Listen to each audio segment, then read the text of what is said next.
ఇక్కడ చిటికేస్తే అక్కడ మన శత్రువు వెన్నులో వణుకు పుట్టాలి. ఇది నరేంద్ర మోదీ స్ట్రాటజీ.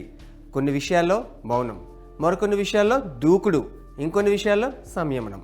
ఇలా సమయం సందర్భం బట్టి మోదీ ఆ మ్యాటర్ని డీల్ చేసే స్టైల్ మారుతుంది. ఆయన స్ట్రాటజీ ఇంప్లిమెంట్ అవుతుంది. ప్రధాని మోదీ లక్షద్వీప్ టూర్లోనూ ఇవే ఉన్నాయి. 24/7 365 డేస్ రెస్ట్ లేకుండా, బ్రేక్ తీసుకోకుండా పరిపాలనలో బిజీగా ఉండే ప్రధాని నరేంద్ర మోదీ లక్షద్వీప్కు వెళ్ళి అలా కాసేపు సేద తీరారు అనేసరికి అంతా ఆశ్చర్యపోయారు. కొంతమంది మేధావులు మాత్రం దీని వెనుక ఏదో ప్లాన్ ఉంటుందని అనుకున్నారు. కానీ ఇప్పుడు అందరికీ అర్థమవుతుంది మోదీ లక్షద్వీప్ టూర్ అంత ఆషామాషీగా సాగింది కాదు అని. ఎందుకంటే దీని వెనుక చైనాకు చెక్ పెట్టే పెద్ద వ్యూహం ఉంది. డ్రాగన్ తోక జాడిస్తే కట్ చేసే ప్లాన్ ఉంది. దానికి వేదికే 9 డిగ్రీ ఛానల్. అసలేంటి 9 డిగ్రీ ఛానల్? దీనికి ఆన్సర్ చాలా సింపుల్. హిందూ మహాసముద్రంలో ఉన్న ఓ సముద్ర మార్గం ఇది. భూమధ్య రేఖకు ఉత్తరాన 9 డిగ్రీల అక్షాంశ రేఖపై ఉన్నందువల్ల దీనికి ఆ పేరు వచ్చింది. ఆసియాలో ఆ మాటకొస్తే ప్రపంచ వాణిజ్యానికి ఇది చాలా అంటే చాలా కీలకమైన జల రవాణా మార్గం.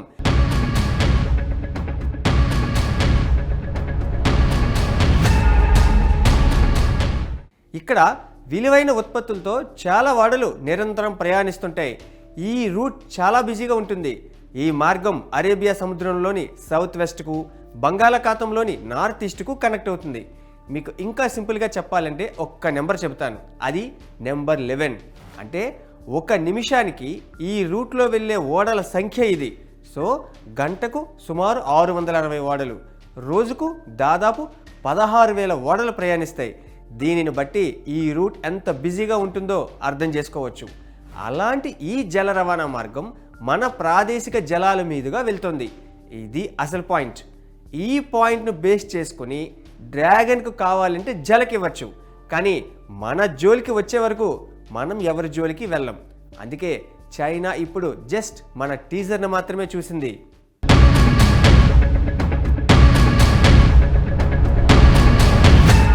హిందూ మహాసముద్రంలో ఉన్న ఈ జల రవాణా మార్గం అక్కడున్న లక్షద్వీప్లోని 2 దీవులను వేరు చేస్తుంది. అవే కాల్పని, మినికోయ్. ఐరోపా, పశ్చిమాసియా, ఆఫ్రికా నుంచి మన దేశంతో పాటు చైనా, దక్షిణాసియా, ఆగ్నేయాసియాకు వచ్చే ఓడలకు ఈ మార్గమే ఆధారం. అలాంటి ఈ రూట్ మన ప్రాదేశిక జలాల మీదుగా వెళ్తుంది. ఇక్కడ కానీ ఓడలను అడ్డుకుంటే ప్రపంచంలో దేశాలన్నీ షాక్ అవుతాయి. వాటి ఆర్థిక వ్యవస్థలు షేక్ అవుతాయి. ఇంకో మాటలో చెప్పాలంటే గొప్ప కూలిపోతాయి. మోదీ లక్షద్వీప్ టూర్తో ఇప్పటికే చైనాకు ఆ విషయం అర్థమై ఉంటుంది.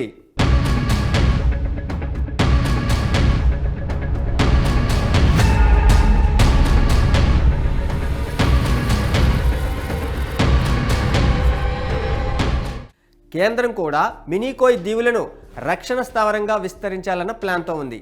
ఒకవేళ అదే జరిగితే ఆ ప్రాంతంపై మనకు ఫుల్ కంట్రోల్ ఉంటుంది, ఆధిపత్యాన్ని ఇస్తుంది. ఒకవేళ చైనా కానీ ఎప్పుడైనా వీరావేశంతో విరుచుకు పడితే, తీవ్ర స్థాయిలో ఘర్షణలు చోటు చేసుకుంటే సింపుల్గా ఈ మార్గాన్ని మూసేయచ్చు. అదే జరిగితే డ్రాగన్ ఆర్థిక కార్యకలాపాలకు బ్రేక్ పడుతుంది. ఆ విషయం చైనాకు తెలుసు. అందుకే మాల్దీవుల వ్యవహారంపై ఆచితూచి అడుగులు వేస్తోంది.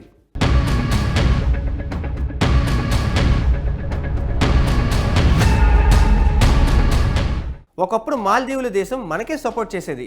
పేరుకు చిన్న దేశం అయినా దానికి అవసరం వచ్చినప్పుడు, ఆపద వచ్చినప్పుడు అర్ధరాత్రి, అపరాత్రి అన్న తేడా లేకుండా భారీగా సాయం చేశాం. సరే, ఆ సంగతిని అది మర్చిపోయి చైనా పక్కన చేరింది. అలాగని మనల్నే విమర్శిస్తే ఊరుకుంటామా?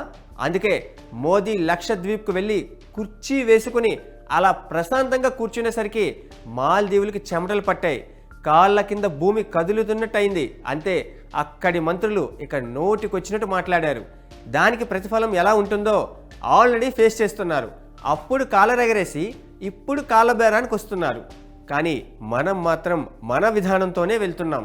మాల్దీవులు అంతగా రెచ్చిపోవడానికి దాని వెనుక చైనా ఉండడమే, లేకపోతే దానికి అంత సీన్ లేదు. దీంతో ప్రధాని మోదీ కూడా వ్యూహాత్మకంగానే లక్షద్వీప్ టూర్కు వెళ్ళారు. పైకి సరదాగా ఎంజాయ్ చేసినట్టు, సేద తీరునట్టుగా కనిపించినా దాని వెనుక ఉన్న స్ట్రాటజీ తెలిసాక గ్రేట్ అనక తప్పదు. అట్లుంటది ఇండియాతో, మోదీతో.